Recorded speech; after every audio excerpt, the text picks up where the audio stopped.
सपना चौधरी जी singer बनना चाहती थी, जी। डांसर कैसे बनी? डांसर कैसे बनी?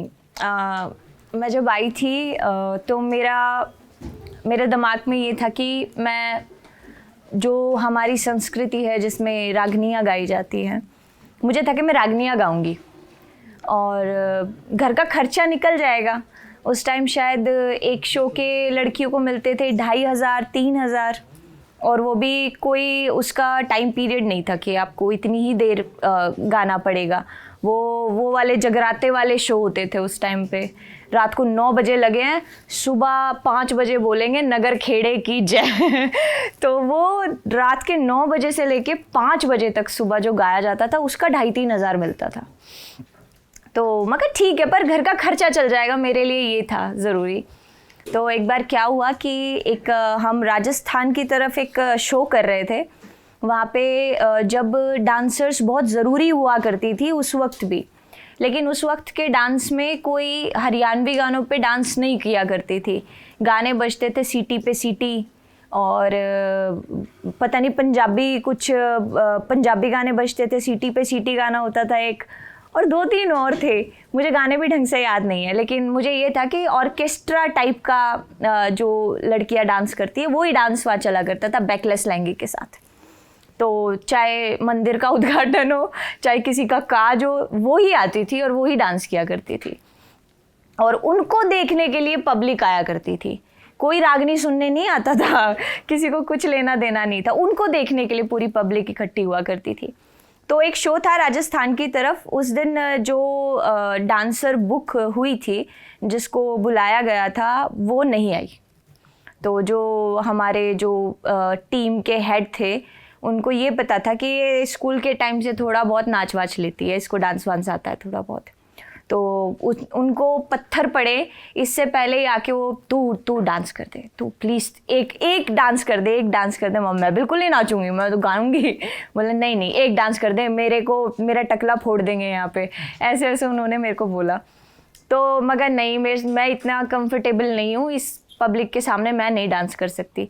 तो उस टाइम पे एक कॉमेडी स्टार हुआ करते थे जिनका नाम था झंडू, शायद एक आधे को पता होगा। झंडू, उनकी छोटी सी मूंछ है, पगड़ी पहनते हैं और बड़े मोटे मोटे से।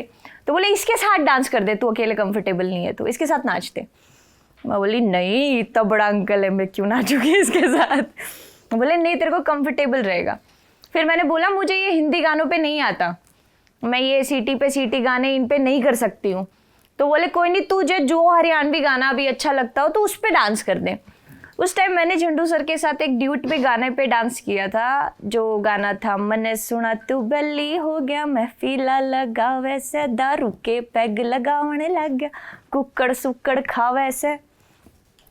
वो गाना इतना हिट हो गया। उस टाइम पे सीडियाँ बिकती थी, इतनी सीडी बिकी कि उस तरफ के सारे लोगों ने, मेरा नाम तो किसी को पता ही नहीं था, उस तरफ के सारे लोगों ने कहना शुरू कर दिया कि वो 12 टिक्कड़ वाली लड़की को लेके आओ, वो डांस करेगी। और कुछ ऐसा नहीं था, क्योंकि उस टाइम पे जो रागनियाँ गाती थी लड़की, जो मतलब सिंगिंग एज ए सिंगर अपने आप को रिप्रेजेंट करती थी, वो सूट पहनती थी। लेकिन जो डांस के लिए आती थी, जो डांसर्स होती थी, वो लहंगा पहनती थी। तो अलग अलग काम था, ड्रेस भी अलग अलग थी। तो मैं सिंगिंग के लिए जाती थी, तो मैंने सूट ही पहन के किया वो डांस।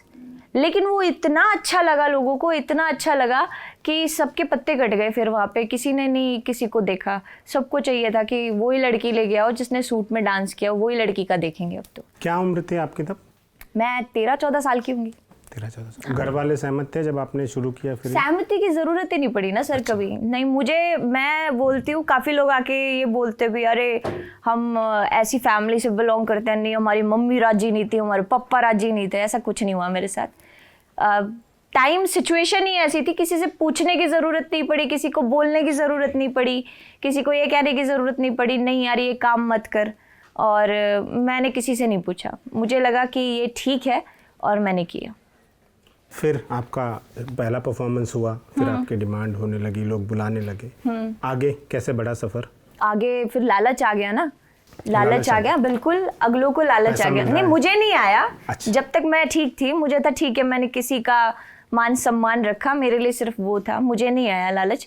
लेकिन जो टीम हेड थे उनको लालच आ गया ना कि पैसे फालतू मिलेंगे, अरे इस लड़की को पसंद किया जा रहा है तो काम करवाएंगे हम। तो हर शो पे वो यही करने लग गए कि डांसर नहीं बुलाएंगे, इसी को डांस करवाना है। तो कैसे न कैसे सिचुएशन ऐसी बना दिया करती थी, मुझे डांस करना पड़ा करता था। फिर मुझे ये पता लगने लग गया कि यार इनको इस चीज़ से प्रॉफिट हो रहा है, मैं डांस कर रही हूँ तो इनको प्रॉफिट हो रहा है। मुझे कुछ नहीं चाहिए था, मुझे चाहिए था पैसा। मेरी फ़ीस बढ़ा दो, मेरी फ़ीस बढ़ा दो, मैं नहीं करूँगी। क्योंकि मैं अकेली, मैं सोलो भी गाया करती थी, फिर मैं ड्यूट भी गाया करती थी, फिर मैं डांस भी किया करती थी। तो जिस काम के लिए उनको 3 लड़की की ज़रूरत थी वो मैं अकेली कर दिया करती थी। तो मैंने पैसे बढ़वा दिए। मेरे को पैसे बढ़ा के दो, मैं ऐसे नहीं करूँगी।